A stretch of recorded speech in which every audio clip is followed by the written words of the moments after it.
안녕하십니까. SID 조직위원장 김현종입니다. 오늘 라이브 서저리 내용은 페림플란타이티스로 인해서 광범위하게 골파괴가 되어 있는 임플란트를 제거하고 즉시 재식립하면서 주변 파괴된 조직을 오그멘테이션 같이 시행하는 케이스입니다.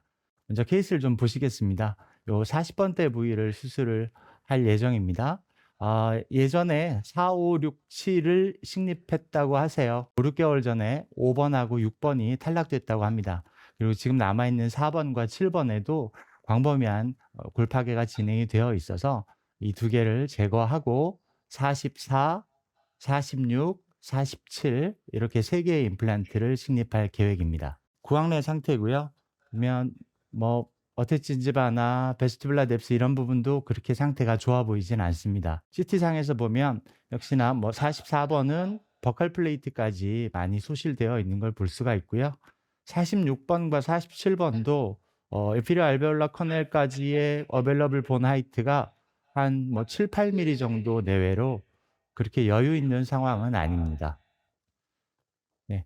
이건 좀 다른 케이스인데요. 44번을 이 케이스와 유사하게 진행할 거라서 한번 보여드리고자 합니다. 그래서 이 케이스는 43번을 상부 보철 풀러내니까 저절로 같이 제거가 되었고요. 그 상태에서 43번 재식립하고 네트팩트가 좀 크게 남아있는 상태였습니다. 그래서 콜라겐 블럭 타입의 본그라프트 머티리얼 채워넣고 콜라겐 멤브레인으로 피게를 했습니다. 바이트 임프레션 코팅 연결한 상태에서 서컴퍼런셜하게 멤브레인 적용했고요. 예, 플랩 어댑테이션 하고 임프레션 체득해서 그 다음날 프로비저널 레스토레이션 띄워드렸습니다. 그리고 최종 수복 완성한 상태고요. CT상에서 보면 제거하기 전의 상태, 수술 직후의 상태, 3개월 수복 완성한 이후의 상태, 버칼 쪽의 본 오그멘테이션, 본 리모델링이 괜찮게 진행이 되고 있는 것 같습니다. 예. 근데 이제 이 환자분을 제가 라이브 서저리 하기로 결정한 게 한 6주 전쯤 되는데요. 한 달쯤 전에 오셨을 때 이미 여기가 약간 모빌리티가 있으셨는데 저절로 탈락이 돼서 오셨습니다. 라이브 서저리 주제와 조금 이제 어긋나는 거 아닌가 해서 잠깐 고민을 했는데요. 어차피 실제 임상 내용은 크게 다를 것 같지 않아서 그냥 진행을 하겠습니다. 그래서 제거된 상태의 구강내 상태고요. 네, CT 다시 확인해 봤을 때 44번, 네, 본로스 많이 일어나 있는 상태고, 하방에 인사이시브 브랜치도 지나가고 있어서 여기도 그렇게 여유가 많지는 않고요. CT 컷에 따라서 여기는 조금 더 많이 나오는 것처럼 보이긴 합니다만 어쨌든 46, 7번이 어벨러블 본 하이트가 8mm 전후라서 여기에 5 곱하기 7mm의 임플란트를 식립할 계획인데 그러기에는 수직적인 골높이가 여유 있는 편은 아닙니다. 그래서 그런 경우에 물론 다 아시겠지만 이렇게 타이트하게 드릴링을 해야 되는 경우에는 드릴링 시스템에 대해서 다시 한번 리마인드 해볼 필요가 있을 것 같습니다. 그래서 예를 들어서 이런 10mm짜리 드릴, 트위스트 드릴을 기준으로 본다면 요 마킹까지가 10mm고 요 스타퍼까지는 11mm가 되죠. 근데 그마저도 요 끝에 삼각형 부분, 이 커팅되는 요 Y 디멘전을 제외한 길이기 때문에 스타퍼까지 풀랭스로 드릴링을 하면 실제 길이는 11mm 플러스 알파가 될 수밖에 없습니다. 그래서 그 Y 디멘전, 요 A 값은 그 회사 임플란트 시스템에 따라서 다 다르지만 신흥 임플란트의 경우에는 0.5에서 1mm 사이, 결국 5mm 파이널 드릴링까지 10mm 드릴을 풀랭스로 하면 12mm 정도가 드릴링이 되는 거죠. 이런 부분들을 다시 한번 리마인드 하면서 타이트하게 드릴링 할 때는 그런 부분들을 고려를 해야 될 것 같습니다. 네, 그럼 바로 이제 수술 진행하겠습니다. 교수님, 이런 케이스에서 지금 44, 45, 46, 47이 미싱된 케이스인데요.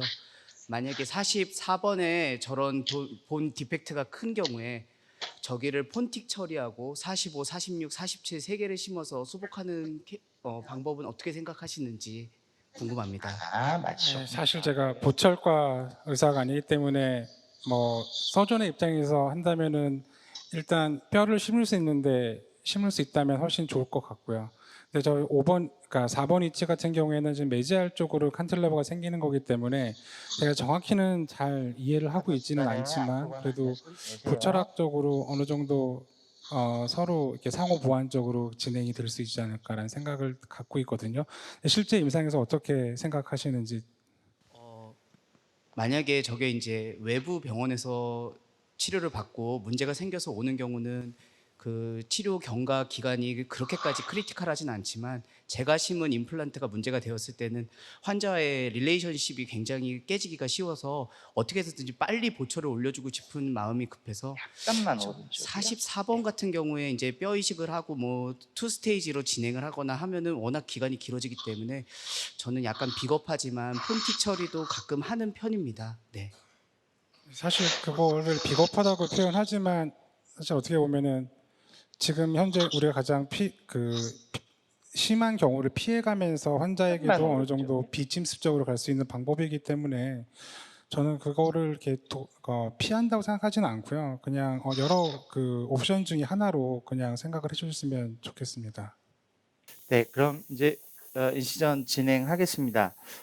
뒤쪽에 뭐 호리존탈 인시전 뒤쪽까지 후반까지 좀 연장을 할 거고요.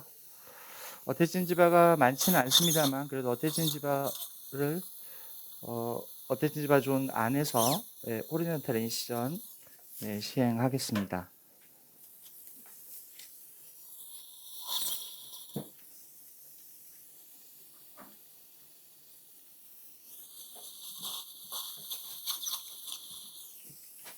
지금 이 44번 자리는 아까 유사 케이스 보여드린 것처럼 트랜스뮤코잘 GBR을 시행할 겁니다. 근데 트랜스뮤코잘 GBR을 시행하는 장점 중에 하나, 그리고 그렇게 함으로써 더 이득이 생길 수 있는 부분 중에 하나가 버티컬 인시전을 주지 않아도 된다 하는 부분인데, 지금 이런 케이스의 경우에 있어서는 지금 요 44번의 디펙트 하이트가 크기 때문에 버티컬 인시전을 주지 않으면 그 에피칼 쪽까지 디브라이드먼트 하기가 좀 어려워지고 오히려 시간도 더 많이 걸려서 버티컬 인시전을 조금 디펙트에서 조금 떨어진 메지알 라인 앵글 쪽으로 해서 버티컬 인시전 주고 진행하겠습니다.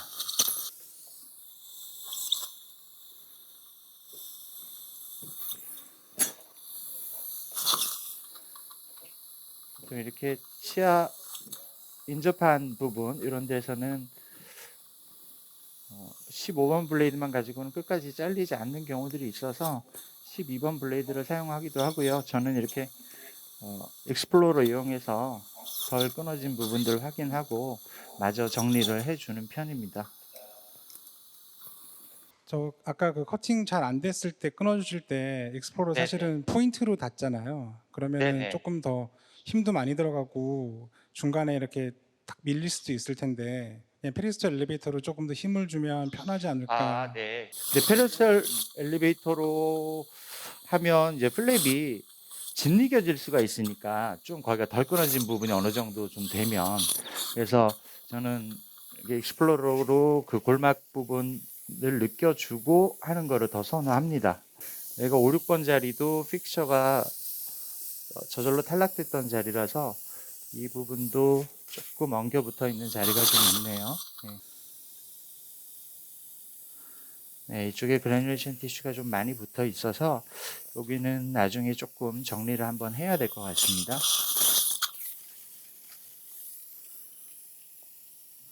저기 붙어 있는 그래듈레이션 티슈 같은 경우에 그리고 또 그래듈레이션 티슈를 완전히 데브리한 다음에 보면은 피질골 쪽에나 뭐 안쪽에 수질골에 이렇게 긁히면은 긁어서 나오는 그런 약간 변성된 느낌이 있는데 교수님 같은 경우는 어느 정도까지 제거를 하시는지 궁금합니다. 저는 사실 긁어서 긁혀질 수 있다면 다 제거를 하는 게 안전하다고 생각을 하고요. 그래서 어느 순간에는 특히 피질골이 저쪽 반대쪽 링골 쪽이 얇게 남아있고 이런 경우에는 퍼포레이션이 되는 경우도 사실은 존재하거든요. 근데 그거를 두려워해서 남겨놓는 것보다는 양쪽이 다 뚫렸다고 하더라도 링골 쪽이나 아니면은 이쪽 보컬 쪽에 멤브레인을 대면은 충분히 다 막을 수가 있고 그 본 하우징을 우리가 유지해 줄 수 있기 때문에 너무 걱정 안 하시고 긁혀내고 미심쩍다면은 다 제거를 하시는 거를 저는 추천하고 싶습니다. 네, 저도 비슷하게 생각합니다. 그래서 이게 어떤 경우냐, 그러니까 프레시한 운드에서 신생 조직이 생겨나고 있는 과정의 그래듈레이션 티슈라면 조금 얘기가 다를 수 있습니다만, 지금 같은 경우에는 염증성으로 생겼던 그래듈레이션 티슈고, 물론 이제 원인 요소가 제거는 됐습니다만, 그래서 그 남아있는 조직들이 최종적으로 리모델링 됐을 때 어떤 조직으로 바뀔지에 대한 불확실성이 좀 있으니까, 그런 경우에는 다 제거해 주는 것이 좋을 것 같습니다. 추가적인 디컨타미네이션을 위해서 테트라사이클린 같은 거를 사용하는 경우들도 있는데 그거에 대해서는 어떻게 생각하시는지 궁금합니다. 저는 뭐 아주 레셔넬이 확고하진 않습니다. 뭐 쓸 때도 있고 안 쓸 때도 있지만 김현정 원장님은 어떤 편에 서서 생각을 하시나요? 페린플란타이티스 처치를 위해서 뭐 표면 처리를 디톡시피케이션을 한다든가 이런 경우에는 사용을 하는데요. 지금 같은 경우에 이렇게 운드 자체에 인펙션 소스가 남아 있을까봐 운드 자체에다가 적용을 한다 하는 경우는 저는 거의 없는 것 같습니다. 예, 뭐 도움이 될 수도 있겠습니다만, 테트라사이클린 HCl이잖아요. 그러니까 그게 조금 산성도가 높고 하기 때문에 조직의 사이트 톡시스나 이런 것들도 좀 있을 것 같고, 그래서요. 네, 이런 경우에는 저는 적용은 하지 않고 있습니다. 네, 요 상부를 좀 제거를 하고요. 지금 이건 티슈 레벨 임플란트가 들어가 있습니다. 그래서 픽처를 제거를 해야 되는데, 지금 여기는 본로스가 많기 때문에 뭐 그냥 포셉을 잡거나 해도 될 거는 같은데요. 지금 여기도 어벨러블 보나이트가 충분한 경우가 아니라서 포셉으로 거기를 조금 더 뭉개뜨리기보다는 조금 더 깔끔하게 제거하는 게 좋을 것 같아서 리무벌 툴을 사용해 볼까 합니다. 요 리무벌 툴이 뭐 이런 포셉도 있고 트래핀도 있고, 지금은 트래핀을 사용할 경우는 아니니까 요 리무벌 툴을 이용해서 진행해 보겠습니다.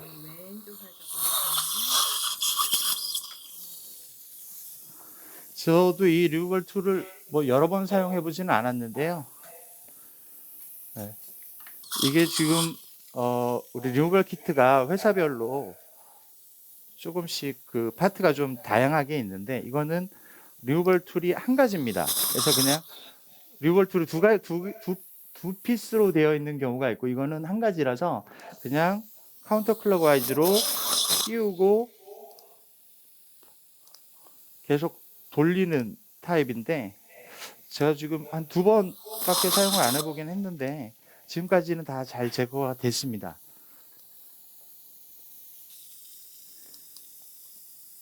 저 툴이 그 반시계 방향으로 돌렸을 때 스레드가 더 물려 들어가는 그런 식으로 형성된 툴이 맞습니까? 네, 그렇습니다. 네, 지금 요 본 베드 쪽으로 보시면 지금 살짝 돌았거든요. 네, 뭐 요 정도 본 남아 있을 때는 뭐 쉽게 제거되는 것 같고요.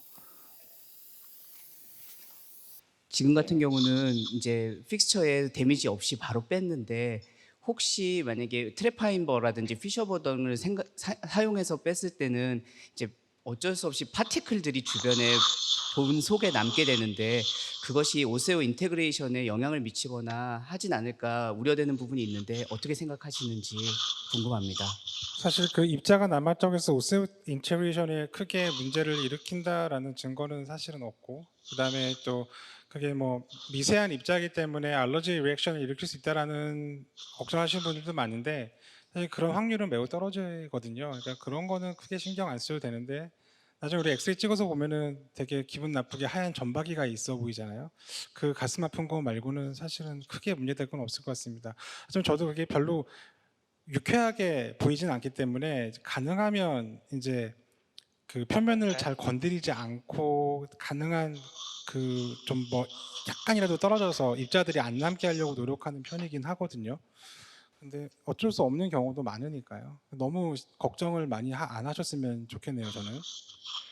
엄밀하게 따지면 신철 원장님 걱정하시는 부분이 맞긴 맞는데, 그리고 뭐 인비트로 스터디나 이런 데서 보면 그런 파티클들이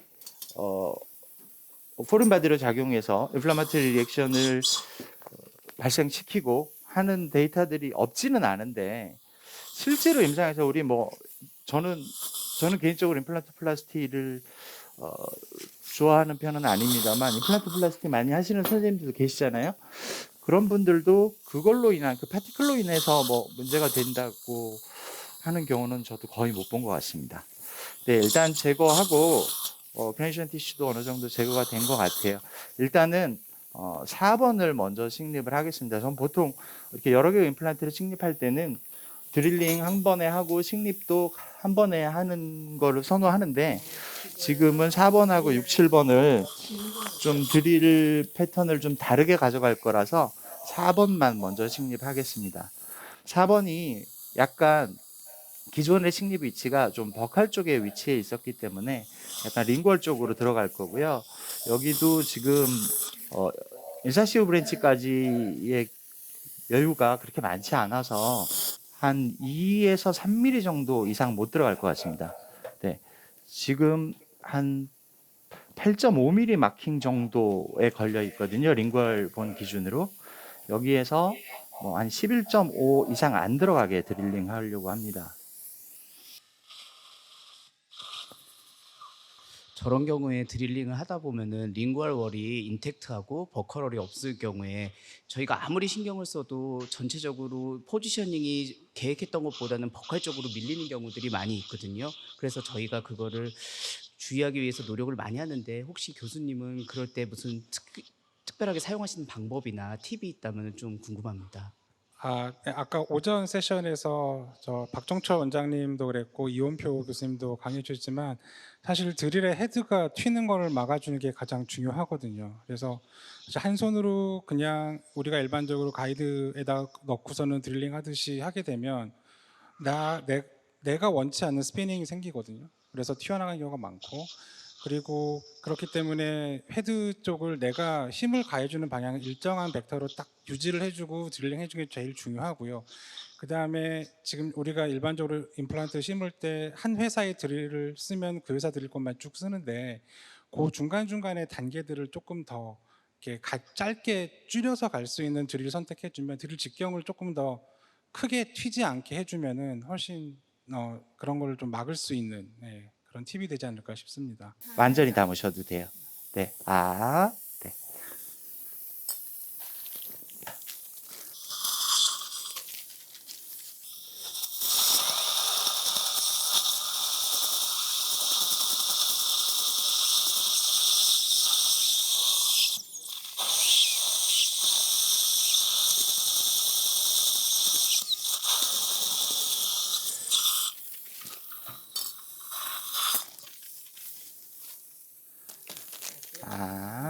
네.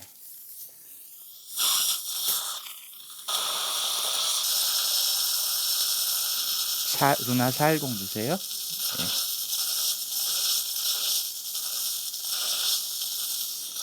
네. 네. 보통 이제 그레이션 티슈가 많은 경우에는 드릴링 하기 전에 제거를 했다고 해도 조금씩 남는 경우가 있어서 이렇게 파이널 드릴링 하고 식립 직전에 그 오스테오토미 사이트 주변 한 번 더 정리해 주는 게 좋을 것 같습니다.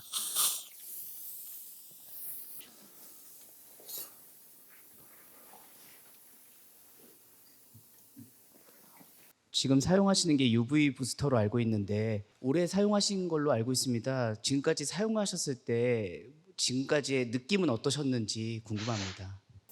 제가 런칭 됐을 때부터 사용을 해봤으니까 네, 사용한 지는 좀 되는데 일단 뭐 친수성은 확실히 좋아지고요. 친수성은 확실히 좋아지고 유기물 제거해주고 이런 부분에서 일단 마음은 좀 편합니다. 근데 임상적으로 그게 제가 데이터를 뽑아본 게 아니라서 뭐 성공률이나 뭐 오스인테그레이션 되는데 그 기간이나 이런 데에서의 차이점 같은 거에 대해서는 뭐라고 말씀드리기가 좀 그러네요. 근데 지금 이렇게 보시면 네, 되기만 해도 이렇게 쭉 따라 오르니까 친수성은 확실히 개선이 좀 되는 것 같습니다.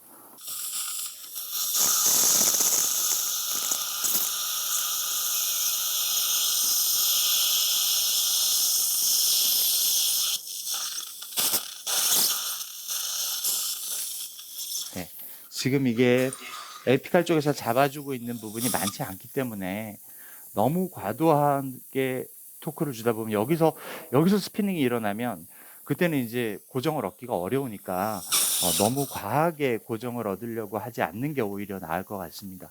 다 물어보세요. 네, 지금 승리 방향이나 이런 건 괜찮아 보여요. 네, 6번, 7번 자리가 사실은 저는 좀 더 좀 조심스럽기는 한데요. 본 하이트가 지금 한 8mm 내외밖에 안 되기 때문에 아까 말씀드린 대로 Y 디멘전까지 생각하면 이 7mm 드릴을 마킹까지 드릴을 한다면 7.5mm 정도를 드릴링을 하게 되는 거기 때문에 스타퍼까지 들어가면 안 되겠고요. 그래서 마킹이 잠기지 않을 정도 수준으로 드릴링을 먼저 하겠습니다.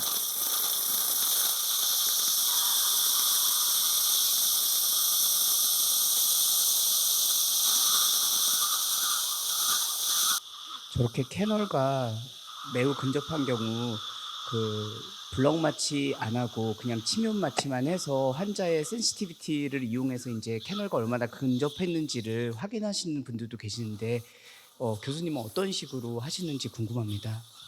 저도 사실 블럭마치는 잘 하지 않는 편이고요. 느낀다는 우리가 꼭 저 캐나를 뭐 인베이전 했거나 이런 것뿐만이 아니라 근처에 압력이 가해지더라도 환자의 느낌이 있거든요. 이제 그런 거를 캐치하려면 블럭을 거는 것보다는 인플레이션 거는 거를 훨씬 더 저는 선호하는 편입니다. 장단점이 있는 것 같습니다. 이제 저도 블럭을 안 하는 경우가 더 많기는 한데요. 블럭을 안 하면 불필요하게 센서티비티를 미리 호소하시는 경우가 있다 보니까 내가 계획했던 대로 수술하지 못하는 경우들이 간혹 생겨서 장단점이 있는 건 같습니다. 천천히 다 물어보세요. 네, 저도 지금 김현정 원장님 말씀에 동의하는 게 이게 페인이라는 게 한번 시작하면 사실 컨트롤을 할 수가 없어요. 그래서 시작을 안 하게 해주는 게 굉장히 중요하거든요. 그래서 좀 예민한 환자라든지 역치가 낮다라든지 아니면은 그 인듀레이션이 굉장히 안 좋은 환자분들한테는 블럭을 거는 것도 한번 고려는 해봐야 될 것 같습니다.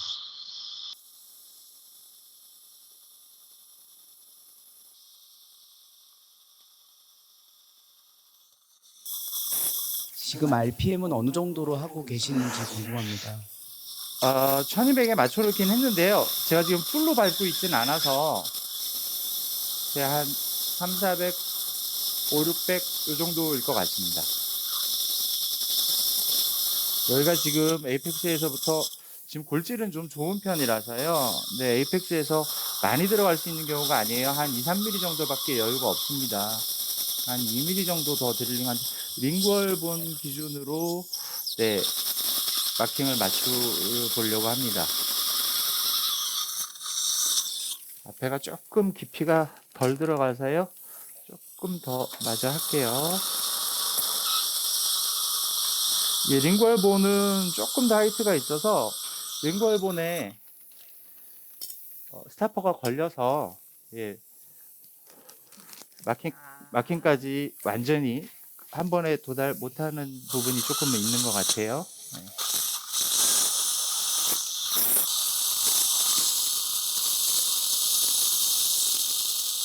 네, 링구얼 쪽은 본 하이트가 조금 더 있어서 그쪽에 지금 기대서 들어가고 있습니다. 7번 자리가 약간 기존의 임플란트가 버칼 쪽으로 조금 치우쳐 있었습니다. 그래서 조금 링구얼 쪽으로 방향도 조금 수정을 하려고 합니다. 보통 저 같은 경우는 방향 수정이나 위치 수정을 하려면은 제일 먼저 생각하는 거는 린드맨 드릴을 이용해 가지고서는 측벽을 좀 넓혀주는 걸 생각하는데 일반 드릴로 저런 식으로 방향 수정을 할 때 저희가 이제 좀 도움을 받을 수 있는 팁이 있다고 하면은 말씀을 해주시면 감사하겠습니다. 기본적으로는 지금 원장님 말씀하신 게 맞을 것 같아요. 저도 지금 린데만으로 조금 근데 워낙에 깊이가 드릴링 할 수 있는 양이 많지 않아서 그렇긴 했습니다만 린데만으로 잡는 게 기본적으로 맞고요. 그러니까 드릴링을 그 이후 단계까지 드릴링을 했다가라도 조금 바꿔야 된다 그러면 다시 전 단계로 돌아가서 린데만 드릴링을 하는 게 맞을 것 같습니다. 지금 워낙에 너브까지가 좀 타이트해서요. 이 상태에서 지금 고정이 뭐 잘 되지는 않는데 이 상태에서 네, 지금 방향이 약간 좀 틀어진 것처럼 보이긴 합니다만 일부러 지금 여기 뒤쪽에 어센딩 레이머스나 이런 것 때문에 7번은 약간 메잘 틸팅을 조금 더 시키려고 하는 거거든요. 이 상태에서 중간에 파노라마 한번 확인하겠습니다. 중간에 이런 거 확인하고 싶을 때 뭐 포터블 엑스레이나 이런 걸로 확인해 볼 수도 있긴 하겠습니다만 페리피칼 포터블 엑스레이로 확인하는 경우에는 각도에 따라서 커넬과의 거리를 정확하게 알기가 어려우니까 조금 귀찮더라도 파노라마를 찍어 보는 게 맞을 것 같습니다. 세 개를 임플란트를 묶었을 때 가운데 임플란트에서 페일이 좀 많이 발생한다라는 얘기들이 많이 돌고 있는데 그거에 대해서 선생님은 어떻게 생각하시는지. 세 개가 연달아 수 있을 경우, 그러니까 5, 6, 7 같은 경우, 그런 경우, 뭐 4, 5, 6이나 5, 6, 7인 경우에는 저도 그런 경우가, 그런 리스크가 확실히 있다고 생각합니다. 그래서 저는 기본적으로는 그렇게 세 개가 연달아서 들어가는 경우에는 브릿지 타입으로, 뭐 4, 6이든 5, 7이든 이렇게 해서 하는 거를 저는 기본으로 하고 적용을 하는데요. 지금은 이제 5번이 비어 있으니까, 예, 뭐 그거를 똑같이 적용할 수 있는 이야기는 아닌 것 같습니다. 지금 이제 파노라마 찍어 보고요. 지금 드릴링 된 깊이 어느 정도인지 확인해 봐서 그 다음에는 드릴링을 사이너스 키트에 있는 드릴을 이용할까 합니다. 아까 말씀드렸듯이 우리 일반 서지컬 키트에 있는 트위스트 드릴은 Y 디멘전이 있기 때문에 그걸 정확하게 계측하기가 힘드니까요. 근데 사이너스 드릴은 그런 부분에서 Y 디멘전이 없기 때문에 그런 부분에서 조금 더 정확하게 들어갈 수 있는 부분이 있을 것 같아요. 물론 뭐 아예 그러면 더 짧은 거 심으면 되지 않냐? 네, 맞죠. 그럴 수 있으면 그러는 게 당연히 맞고, 이렇게 막 이렇게 맘졸여가면서 너무 타이트하게 드릴링 하는 거는 아예 안 하는 게 제일 좋다고는 생각합니다. 근데 뭐 5mm짜리든 6mm짜리든 이런 거 뭐 신흥에서도 내년에 지금 런칭 하려고 지금 준비하고 있는 걸로 알고 있습니다만, 그런 거를 한다고 하더라도 그런 거를 심을 때도 보면 어쨌든 어벨리블 본 하이트가 굉장히 줄어들어 있는 상태이기 때문에 그 상태에서도 타이트하게 들어갈 수밖에 없거든요. 물론 그런 숏 임플란트 전용 드릴 키트들은 Y 디멘전이 없게 만들 거긴 합니다만 모든 분들이 다 그 전용 키트를 가지고 계신 건 아니니까, 그런 경우에 이런 식으로 사이너스 키트들을 활용하거나 하는 방법도 도움이 되기는 할 것 같습니다. 네, 보통 그 5에서 6mm 짧은 임플란트를 식립하게 되면 사실 그런 임플란트들은 직경이 굉장히 두꺼워지잖아요. 그러면 어차피 위축되어 있는 그런 치조골에서는 사실은 사용하기가 이래도 불편하고 저래도 불편할 것 같다는 생각이 살짝 들기는 합니다. 근데 어차피 5mm 정도까지 식립하지 않으시나요? 6이든 5든? 네, 지금 파노라마 지금 보이시죠? 네. 좌우가 약간 틀어져서 찍히기는 했습니다. 그래서 4번이 좀 퍼져 보이기는 하는데, 예. 4번도 사실은 조금 더 여유가 있기는 하네요. 그리고 6번 괜찮아 보이고 7번 조금 더 들어가도 될 것 같습니다. 예. 이건 사이너스 드릴에 지금 8mm 스타퍼 끼운 겁니다. 네. 8mm 스타퍼거든요. 8mm 스타퍼를 끼워도 대부분 8mm 풀랭스로 드릴링이 잘 안 되죠. 옆에 뭐 좀 걸리니까. 그래서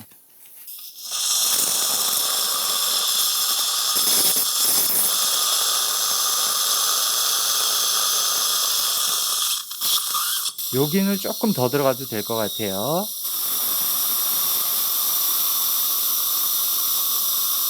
여기는 뭐 이제 스타퍼를 달아도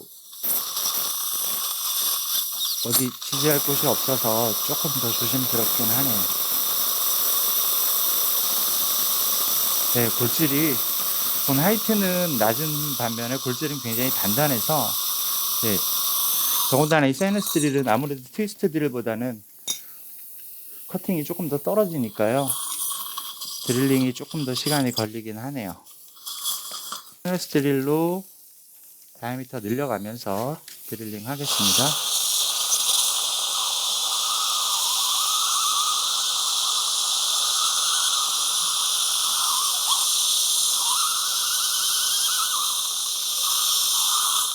중간에 사실은 이제 직접적으로 비주얼 인스펙션도 가능은 할 것 같습니다. 보면 네, 뭔가 이렇게 포토미러 같은 걸로 확인을 해보면 너브번들이 가까워지거나 하면 물론 이제 거기에 일단 보인다 그러면 이미 좀 불안한 상황으로 넘어간 거긴 합니다만 네,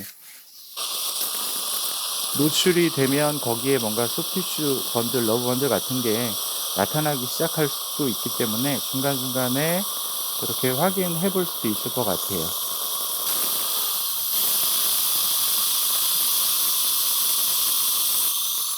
그 원장님 그 7번 지금 드릴링 하실 때 스타파가 사실은 별 의미가 없는데 그렇죠. 많이 불안하지 않으세요? 그래서 저 링구얼, 버칼하고 링구얼 쪽의 하이트를 레퍼런스로 삼아서 이제 눈으로 기준을 잡는 수밖에 없을 것 같아요. 예, 지금 그러고는 있는데요. 조금 불안하긴 하죠. 그래서 드릴링을 그래서 시원하게 한 번에 들어가기는 좀 조심스럽습니다.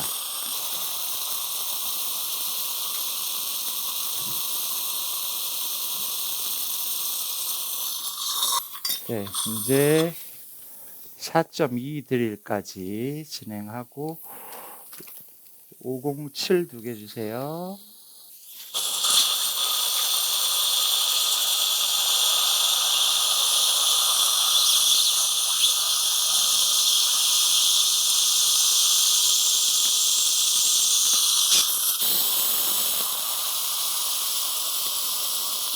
네, 약간 이렇게 링골 쪽에 기대서 드릴링을 시작을 하고 있습니다. 지금 약간 블리딩이 좀 배어 나오는데 6번 자리가 뭐 본 하이트가 좁긴 합니다만 골질이 좋은 편이라서 카운터 보어도 조금 시행하겠습니다.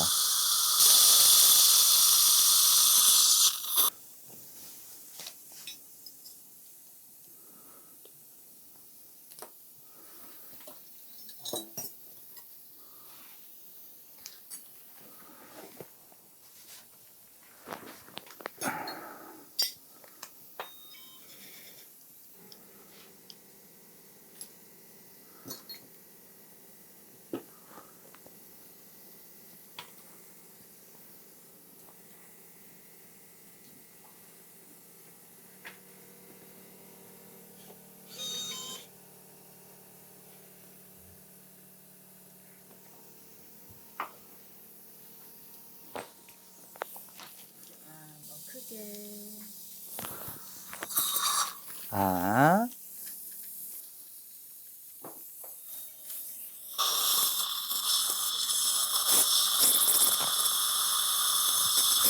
저희가 저런 골질의 경우 우리가 계획했던 토크보다 훨씬 더 높은 토크로 해야지만 완전히 시팅되는 경우들이 있어서 핸들 엣지로 거의 무한 토크로 식립하는 경우들도 있는데 그럴 경우에 이제 압박이 너무 커서 나중에 골괴사가 오는 건 아닐까 걱정되는 경우들이 있습니다.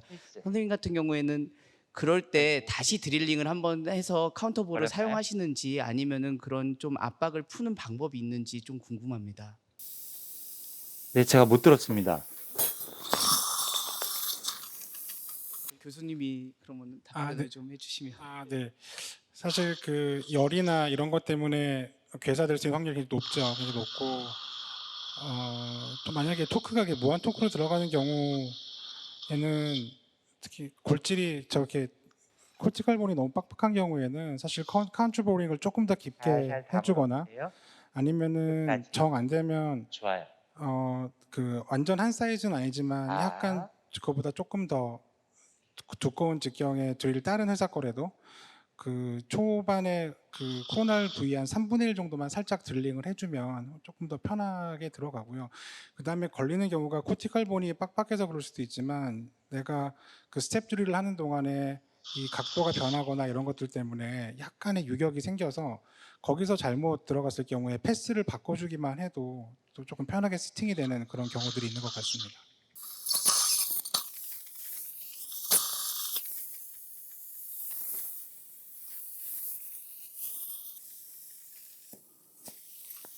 네. 지금 이제 고정은 굉장히 강한 상태라서요. 그 7번이 에피칼 거의 한 1-2mm 정도밖에 안 잡힐 것 같은데도 굉장히 고정이 좋네요, 원장님. 기존 픽스처 하방으로는 한 2mm 정도밖에 안 되는데 지금 픽처 하방 말고 픽처 제거된 자리 거기에서도 지금 이제 골이 파괴되지 않은 상태에서 드릴링이 들어갔기 때문에 그쪽에서도 고정이 다 나올 수 있는 상태라서요. 전반적인 고정은 좋은 것 같습니다. 근데 네.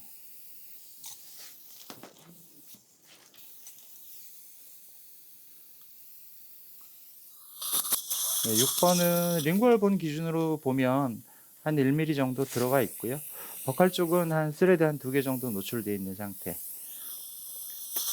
7번은 링걸이나 디스탈로 보면 높이 괜찮은 것 같고요. 메자라고 버칼 쪽에 약간의 디펙트가 조금 남아있는 상태입니다. 네. 저 엑스레이 상에서는 44번도 약간 더 들어갈 수 있을 정도가 될 것 같은데 제 생각에는 한 1-2mm만 더 들어가도 그 본그래프트라든지 이런 부분이 훨씬 용이해질 것 같은데 깊이 조정을 네. 더 하진 않으시는지. 제 생각도 그렇긴 한데요. 조금 조심스러운 부분이 없지는 않아서 아까 말씀드렸듯이 이게 마지막에 이거 돌다가 여기서 스피닝이 생겨버리면 그러면 이제 고정을 얻기가 어려워질 수가 있는데 조금 집어넣어 보겠습니다. 약간 왼쪽으로 돌려보세요.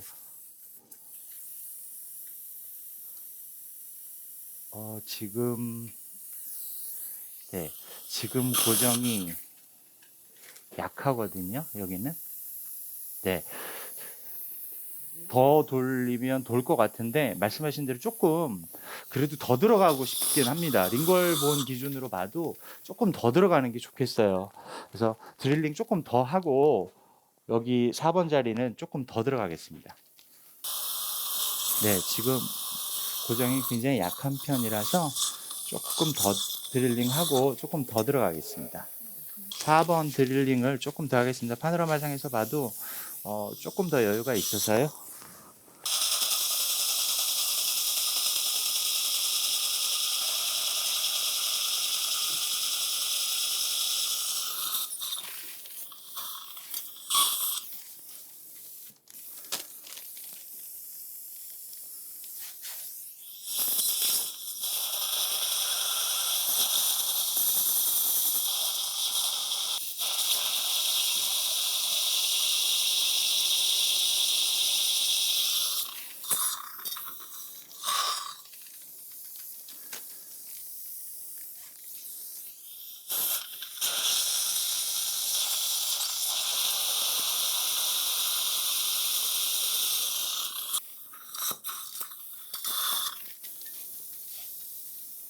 (50)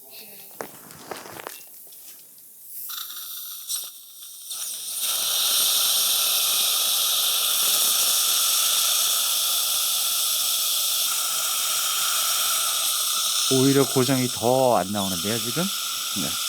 아직 드릴링이 별로 잘 안 된 것 같습니다.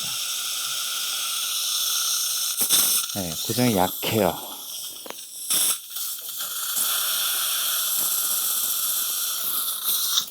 드릴링을 조금씩 더 하겠습니다. 지금 아프진 않으시죠?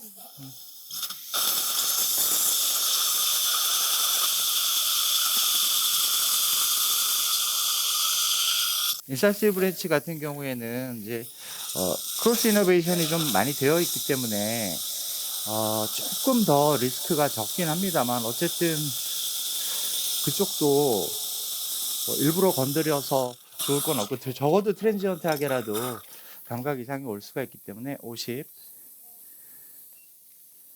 좀 조심하기는 하는 게 좋을 것 같습니다.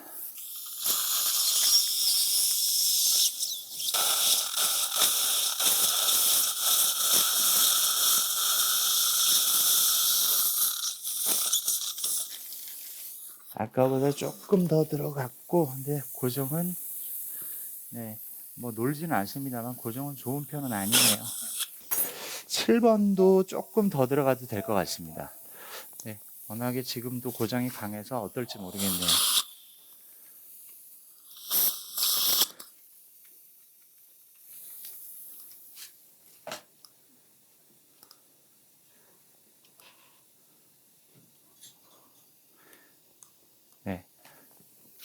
상태에서 지금 뭐 힐링이 걸릴 만한 부분 다른 데는 없는데 4번은 좀 걸릴 것 같아서 4번 부위는 프로파일러를 사용을 하겠습니다. 아무래도 요즘은 이제 전반적으로 조금 더 깊게 침입하다 보니까 프로파일러를 사용해야 되는 경우들이 굉장히 많은 것 같고요. 지금 이 신흥 프로파일러 같은 경우 이 엑시알 월 쪽에도 이 날이 있어서 굉장히 유용하게 사용할 수 있는 경우들이 많은 것 같습니다. 그래서 이쪽은 트랜스미코잘 GBR을 시행하고요. 이쪽은 구치부는 동그랗게만 좀 해도 되지 않을까 싶긴 한데 7번이 조금 불안하네요. 7번도 트랜스미코잘 GBR을 시행해야 될 것도 같습니다. 네. 일단 힐링 먼저 연결하고요. 보세요.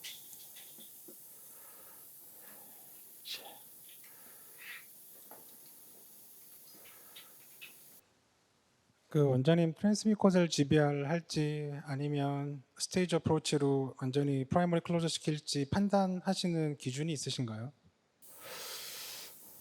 지금은 이걸 서브머지 시키는 거를 고려하지는 않고 있고요. 굳이 이제 서브머지를 시킨다 안 시킨다에 따라서 결과가 달라질 것 같지는 않습니다.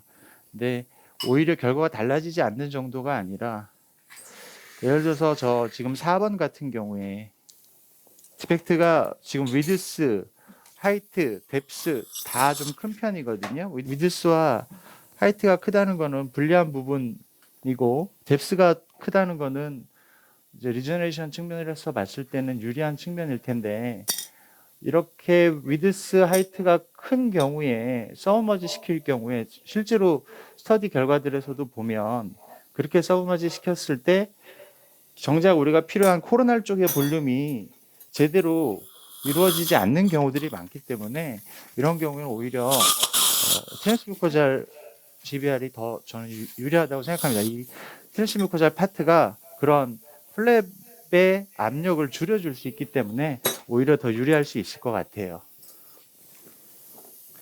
요 안쪽에 지금 소프티슈가 두껍게 붙어 있어서 약간 트리밍을 하겠습니다. 근데 여기 트리밍 많이 하다 보면 여기 이렇게 연결된 부분이 다 뚫릴 거예요. 그래서 그런 부분들을 그 부분 주변에서는 조금 조심스럽게 트리밍을 하긴 해야 될 것 같아요. 만약에 그 트리밍하고 나서 조직이 얇아지거나 뚫어지면은 그 다음에 어떻게 하실 생각이세요? 여기는 지금 어차피 안 내면만 트리밍을 해야 되는 게 아니고 어댑테이션을 위해서 외면까지 트리밍을 좀 해야 될 수는 있어서 이런 경우에는 별로 문제될 것 같지는 않습니다.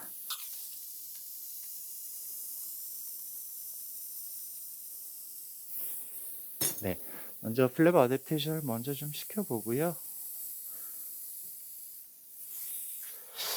네, 이 정도면 트리밍을 안 하고도 진행해 볼 수 있을 것 같아요. S가이드 줄까요?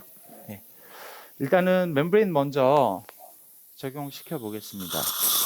멤브레인 먼저 트리밍 먼저 하고요. 한번 다물어 보세요. 끝까지. 좋아요.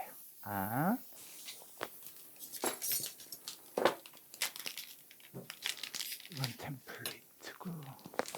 네, 요거는 이렇게 템플레이트가 이렇게 들어 있더라고요. 네.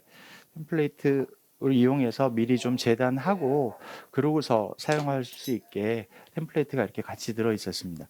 저는 보통 저도 요건 지금 출시된 지가 얼마 안 돼서 저도 여러 번 사용해 보진 못했는데 이건 그 포사인 페리토니움으로 만들었다고 합니다. 그러니까 복막 보통 저는 이제 콜라겐 멤브레인 여러 가지 있잖아요. 그래서 이거 조금 더 잡아주실래요? 네. 저는 페리카디움 쪽을 주로 선호하는 편인데 제가 트랜스미코잘 GBR을 많이 하다 보니까 콜라겐 멤브레인이 갖춰야 될 물성 뭐 중요한 부분 여러 가지가 있겠습니다만 그 중에서도 저는 수화시켰을 때의 스트레쳐블한가 그 인장 강도 이런 부분들이 저 레버라운드로 적용을 했을 때 찢어지지 않고 유지되려면 그런 부분들이 조금 더 중요한 물성이라고 생각하는데 그 측면에 있어서 괜찮은 것 같습니다. 아, 지금 S 가이드 사용하시는 거죠? 네, 맞습니다. 네, 지금 뭐 이거를 디펙트 쪽으로 버칼 쪽에만 말하자면 레이온 할 수도 있고 서커퍼런셜하게 레버라운드로 적용할 수도 있을 텐데 지금 이렇게 좀 디펙트가 넓은 경우에는 레버라운드 하는 것이 더 유리할 것 같습니다. 그래서 이렇게 구멍을 좀 뚫고요. 네, 이 상태에서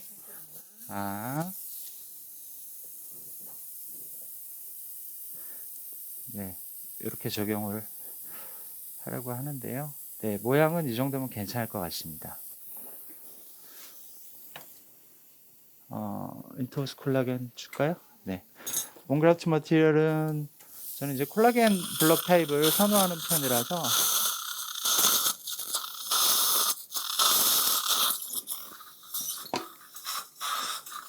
파우더본하고 콜라겐 블록 타입을 똑같은 형태로 만들었을 때 볼륨 유지를 비교를 하자면 똑같은 형태를 일대 힐링 그 리모델링만으로만 보면 파우더본이 더 볼륨 유지가 유리할 수는 있겠습니다. 이건 콜라겐 포션이 없으니까.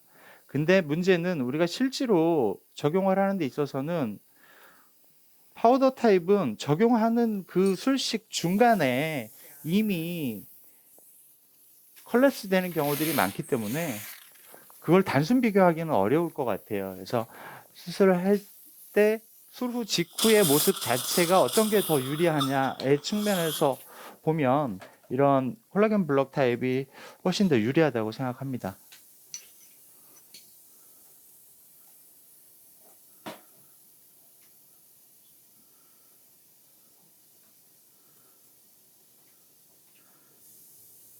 그래서 처음에 예전에는 이 디펙트 주변에는 직접 파우더본을 넣고 그 위에 이런 콜라겐 블록 타입을 사용하고 이렇게도 했었는데요.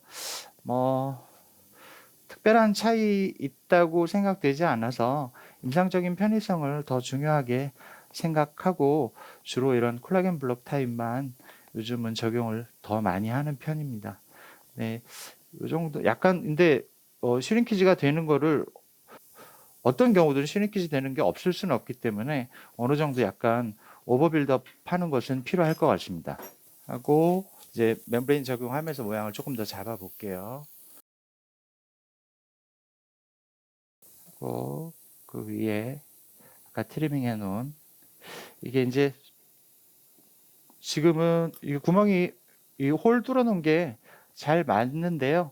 이게 조금 여유가 살짝 있는데 여유가 없는 경우에는 뭐 인장 강도가 어느 정도 나오는 멤브레인들은 살짝 잡아당기면 늘어나면서 끼워지니까요. 그렇게 적용을 할 수 있어서 어느 정도 대부분 요즘은 이제 어느 정도 인장 강도가 나오고 스트레쳐블 한 경우가 대부분이긴 한데 그렇지 않은 종류들도 간혹 있어서 그런 부분들이 이제 선택할 때 좀 고려할 수 있을 사항인 것 같습니다.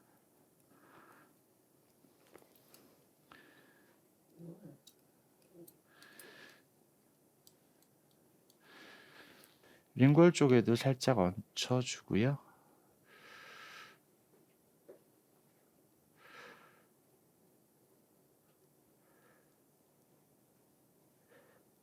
이게 지금 링골 쪽이랑 버칼 쪽이 본 하이트의 갭이 있기 때문에 식리 깊이도 어느 정도 깊고 그래서 오버빌드업 하지 않으면 멤브레인 적용 자체가 또 더 어려워지기 때문에 특히나 오버빌드업을 어느 정도는 해줘야 될 것 같습니다. 앞쪽이 조금 이쪽이 조금 우네요. 여기가 그 플랩 박리량이 조금 부족한 것 같습니다.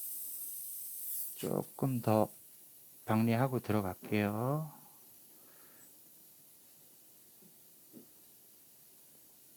네, 이제 제대로 들어간 것 같아요.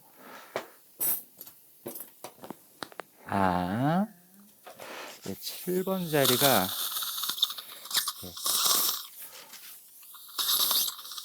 이터우스 컬러겐 하나 더 주시고요.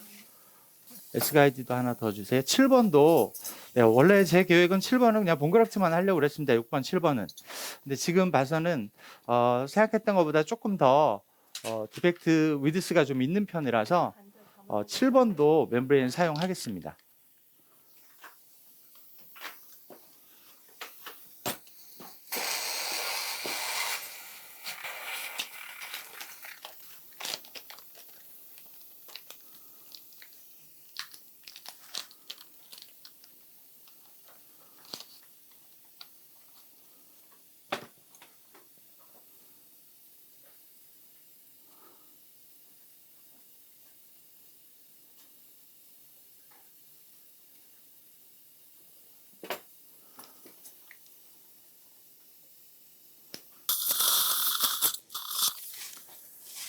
네, 위아래 구분은 따로 없습니다만 자세히 보면 조금 더 거친 면이 있고 조금 더 부드러운 면이 있긴 합니다. 그래서 그 조금 더 거친 면이 하방으로 가게 뭐 상관은 없습니다만 그게 조금은 더 유리할 것 같아요. 네.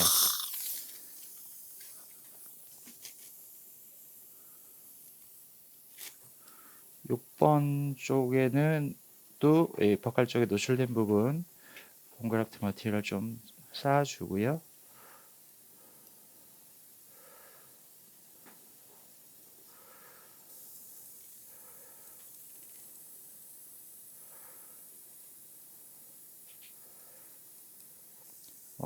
얇은 거에 비해서 뭐 데이터 이 제조사 측에서 주는 데이터 보면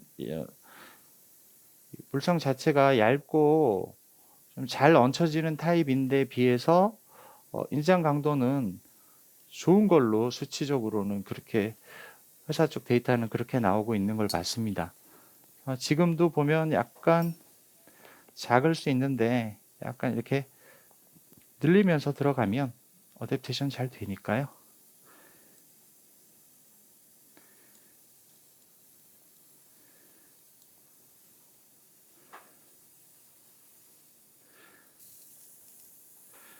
윙걸 쪽에도 겹치지 않고 들어가게. 버칼 쪽에 지금 조금 겹쳐 있네요.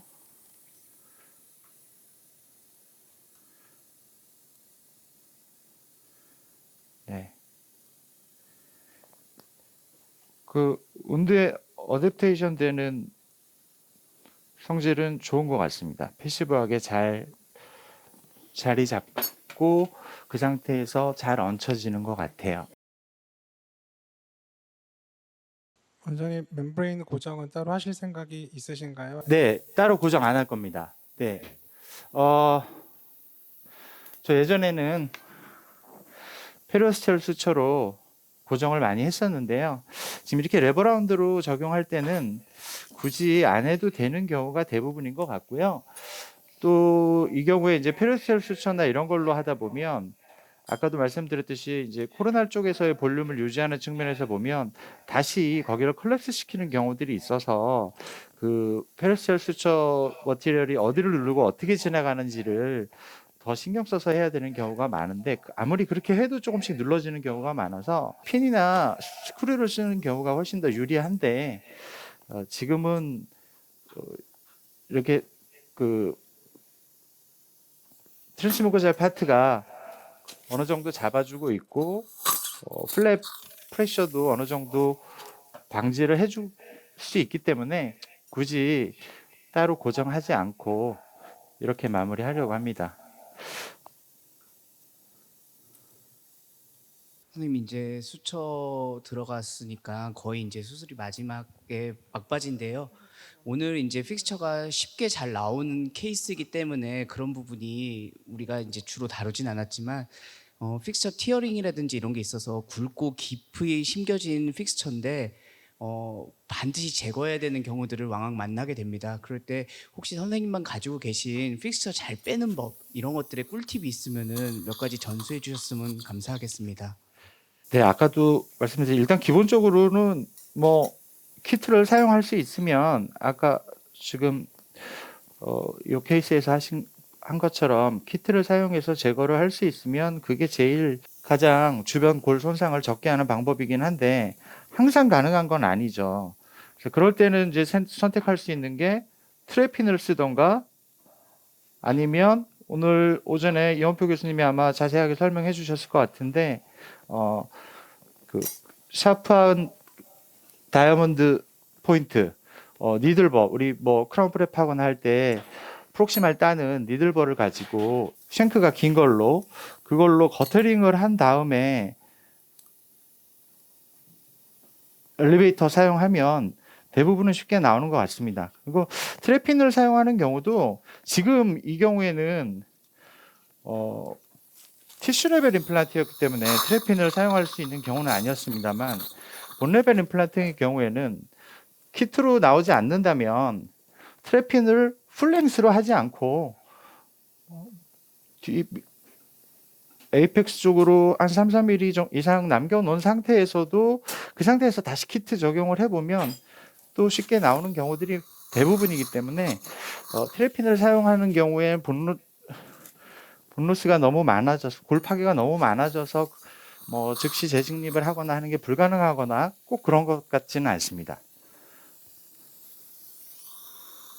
그 트랩파인 쓸 때 조금 더 추가 말씀을 드리면 플랩을 열고 눈으로 확인하는 게 제일 중요하고 플랩의 내경을 가능한 작은 걸 선택해야 되는데 그래야 조직의 손상이 가장 적거든요. 그런데 내경이 작으면 작을수록 내가 각도를 조금만 바꾸어도 임플란트 픽스에 걸리기 때문에 더 이상 안쪽으로 진행을 못하는 경우가 많아요.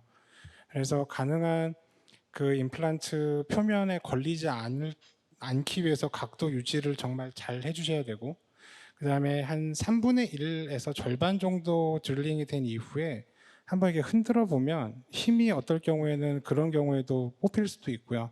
아니면 다시 트랩파인을 뽑고 거기서 기구를 그 FR 키트 같이 리무벌 키트를 적용을 해서 이렇게 뒤로 돌려보면 가능한데 테어링 돼 있거나 픽스처 안쪽에 스크루가 프랙처돼서 갇혀 있는 경우에는 사실은 어쩔 수 없이 트랩파인만 이용하거나 아니면 주변에 본을 더 정리를 해서 엘리베이터를 이용하고 루트 포셉 같은 거를 이용해서 뽑아야겠죠. 네, 꼭 끝까지 뭐 트래핀이든 뭐든 끝까지 다 완전히 분리하지 않고 어느 정도 남아 있을 때 말씀하신 대로 엘리베이터를 사용하거나 하시면 대부분은 뭐 그렇게 복잡하지 않게 제거되는 경우가 더 많은 것 같습니다. 페일된 임플란트 재식립 케이스랑 일반적인 환자의 식립 케이스랑 보철이나 로딩 시기에 차이점을 두시는지 그런 거 교수님 좀 말씀해 주시면 감사하겠습니다.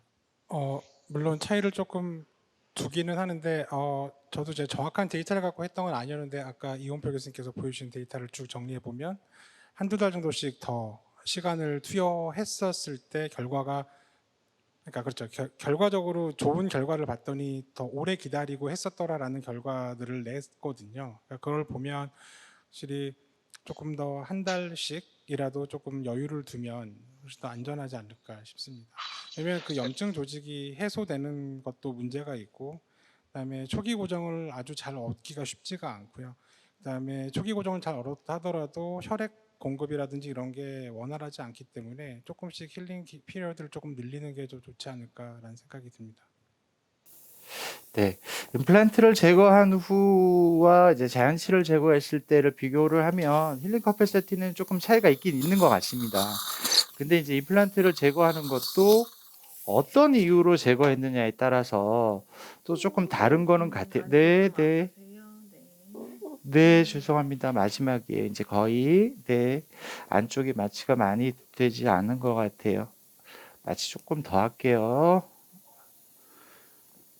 그래서 뭐 프랙처나 이런 것 때문에 트래핀으로 제거했다 이런 경우하고 페림플란타이티스나 이런 염증성 변화가 있어서 제거한 경우 보면 오히려 염증성으로 주변 골파괴가 있었던 경우가 힐링은 오히려 더 잘 되는 것 같습니다. 그러니까 결국 그런 경우에는 메로 스페이스나 이런 부분이 살아있는 경우고요. 트래핀으로 예를 들어서 프랙처 된 거를 트래핀으로 제거했다. 그거는 그 주변이 오세 인테그레이션이 되어 있는 주로 코티칼 쪽이고 그런 부분들이 힐링의 결과에 있어서도 좀 차이를 두는 거는 같습니다. 근데 저 개인적으로는 이제 재식립한 경우와 그냥 처음 식립한 경우에 있어서 그 수복 시기에 있어서의 차이를 뭐 특별히 크게 두지는 않고요. 식립했을 때의 초기 고정이나 주변 골 파괴량, 오그멘테이션 양 이런 거에 따라서 주로 결정을 하고 따로 그 두 가지를 크게 구분하지는 않는 편입니다. 예.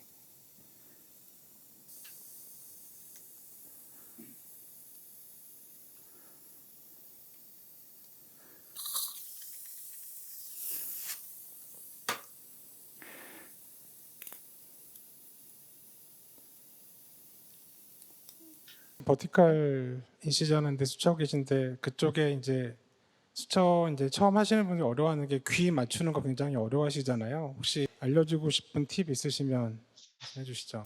일단은 특히 중요한 부분에 있어서는 양쪽 플랩을 한 번에 잡으려고 하지 말고 따로따로 잡아야 그래야 또 이버팅도 제대로 잘 되잖아요. 따로따로 잡는다고 생각하고 좀 천천히 하시는 게 좋을 것 같고요.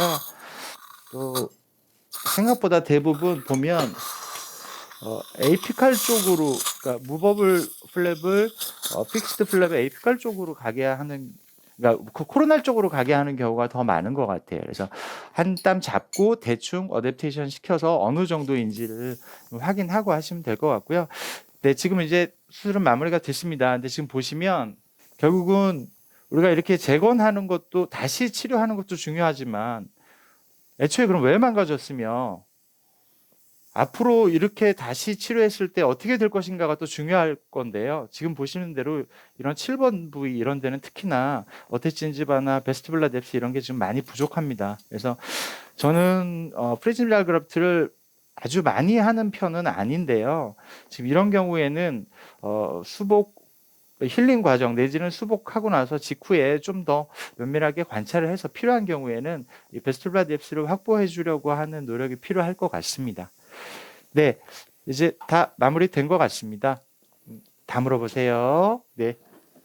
그 원장님 마지막에 하신 말씀이 중요한 말씀인데 그냥 쓱 지나가셨어요. 그 6번, 7번 사실 굉장히 지금 불안하거든요. 그 네. 미코자가 사실은 굉장히 모바일하고 베스티블도 굉장히 네. 높기 때문에 네. 뭔가 처치를 안 해주면 또 재발할 가능성이 있어 있죠. 보이거든요. 근데 실제로 보면 예전에는 그래서 그러니까 수복 전에 프리즘랄 그раф트나 이런 걸 많이 했었는데 생각보다 그런 그 술 전에 그런 처치를 하지 않아도 수복 후에 별 문제 없이 유지되시는 경우들도 많고 오랄레진만 잘 유지하시면 그래서 일단 수복 후에 말씀드린 대로 지켜봐서 그런 부분들이 컨트롤 잘 되지 않고 하면 물론 이제 그 전에 수복 전에 그런 부분에 대한 걸 환자분과 교감을 하긴 합니다만 지켜봐서 그런 부분들이 미비한 부분이 있다 하면 그때 추가적으로 수복 후에라도 프린지발 그раф트나 베스티블로 플라스티를 시행하면 되니까요. 요즘은 더 그렇게 저는 더 많이 하는 편입니다.